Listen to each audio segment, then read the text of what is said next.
Okay, just taking a break from my studies here at Whole Foods. It's now 9:20 and I have about 8 more minutes left in this video right now that I'm doing. And really, it's a long one. It's about 20 minutes long. And I've literally written, probably a good 8 to 10 pages worth of notes here.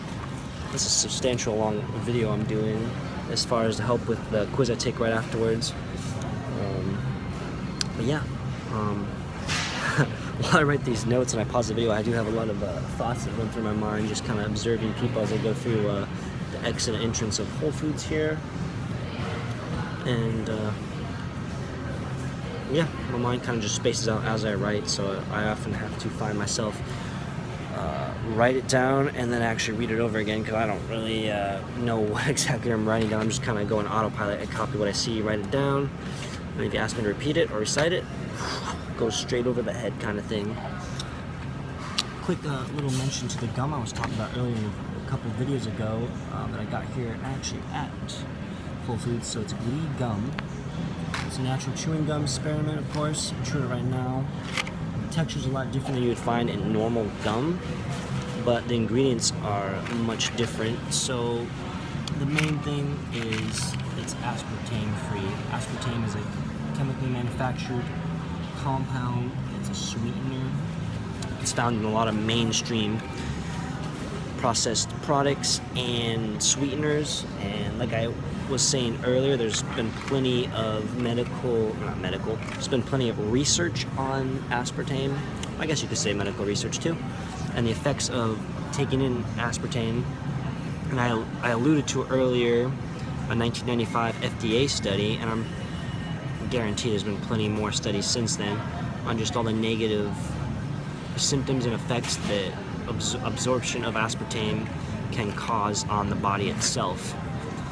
And a lot of people do chew gum, and I'm not sure exactly the dosage of aspartame you get from chewing gum, how many pieces kind of thing, and what effect that'll have, but just kind of limiting your body's intake of aspartame is definitely a good way to go about it. And any products that may be, whether it's gum or sweeteners or generally any sugary items, often can have aspartame in it. Even drinks too. A lot of sodas have aspartame, so just be aware of that kind of thing. And especially diet sodas. Diet sodas are notorious for having aspartame. Anyway, that's a sidetrack thought that just came to mind. Also, the word today that I've been using a lot is elutes.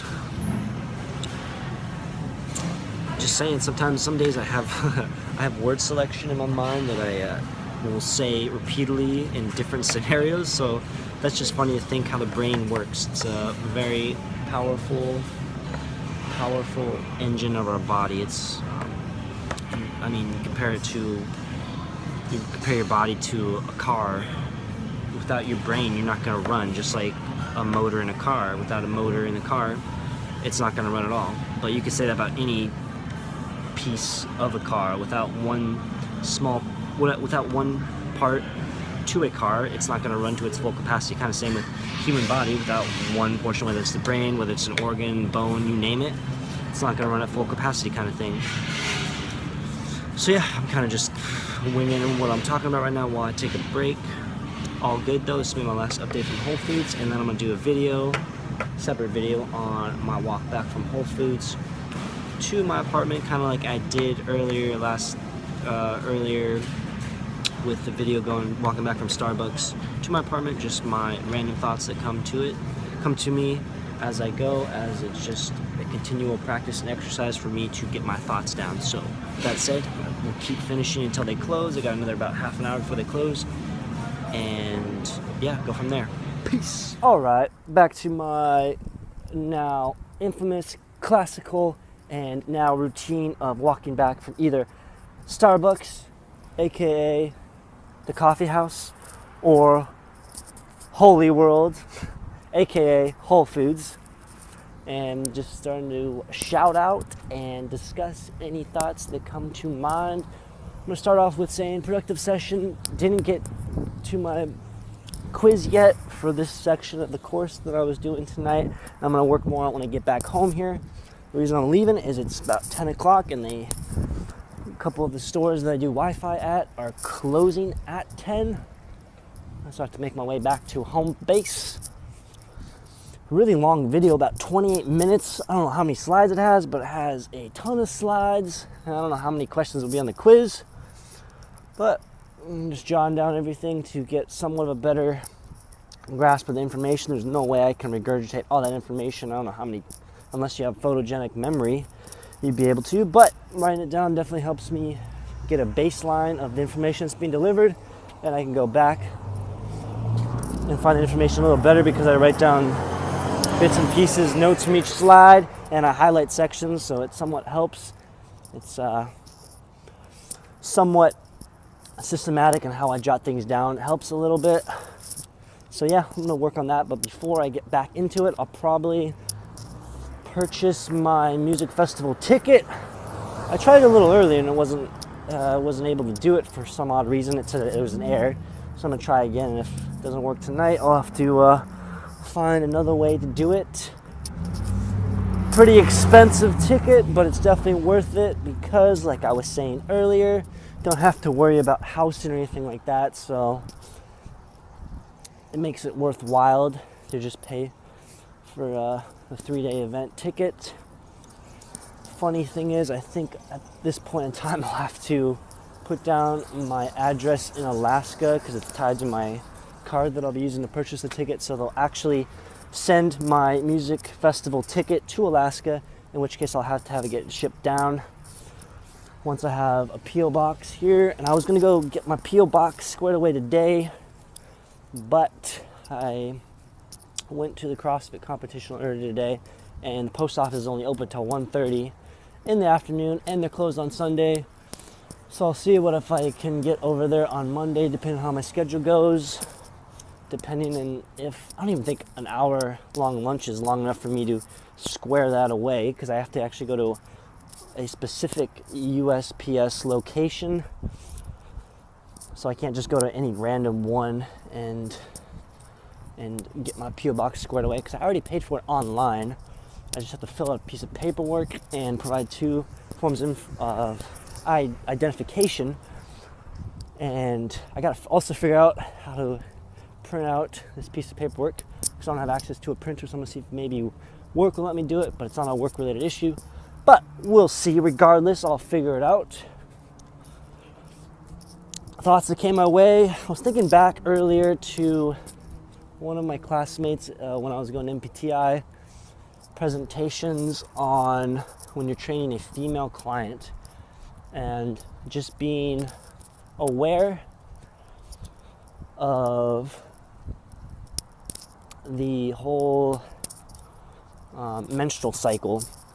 And there's different phases of the menstrual cycle. I'm not even going to try and regurgitate when it was delivered to me, because I would just butcher it all together. But I think there was 3. I want to say there's 3 different phases to a menstrual cycle, 3 or 4, and pretty much these different phases is it's gonna dictate what you should be doing with the client, whether it's resistance training, strength training, or more cardio kind of training activity wise. So that just kind of crossed my mind, and it's definitely interesting to think about. And I can kind of relate this back to a video I was watching on the Daily V with Gary Vaynerchuk, entrepreneur, and it showed a video of him having a client. I want to say he was having a call with a client or a potential client, whatever, regardless, he was having a meeting on the phone, and he was talking about what makes a successful salesman. And I'm not trying to be like any type of salesperson, of course, but I found it interesting how he's saying a lot of successful salesmen have to be able to be empathetic towards their customers. So they have to put themselves in the customer's shoes. You can kind of say that with you could say that with like any situation, any interaction with another person. I interact with clients on a day-to-day basis, of course, and me obviously not having the same conditions, but having some form or degree of empathy towards them, being able to at least visualize and place myself in their shoes can help me relate better and have a somewhat understanding of what they're going through, and being able to cater to their needs. And yeah, I tied that in with the menstrual cycle, empathy. So it's just kind of a funny way my brain works. I feel like my brain's firing pretty good today. For some reason, I have days where it seems fuzzy and other days not so much. And I'm sure that could be the cause of what I'm putting in my system as far as nutrition-wise.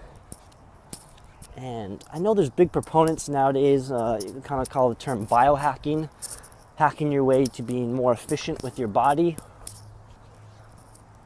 I learned that term from a podcast, and this podcast on Bulletproof Radio. So Bulletproof Radio has the CEO of Bulletproof Coffee, and he's a pretty big biohacker. So his main goal in life, I think I've heard him state it several times, and I want to say it was to live to whatever certain age.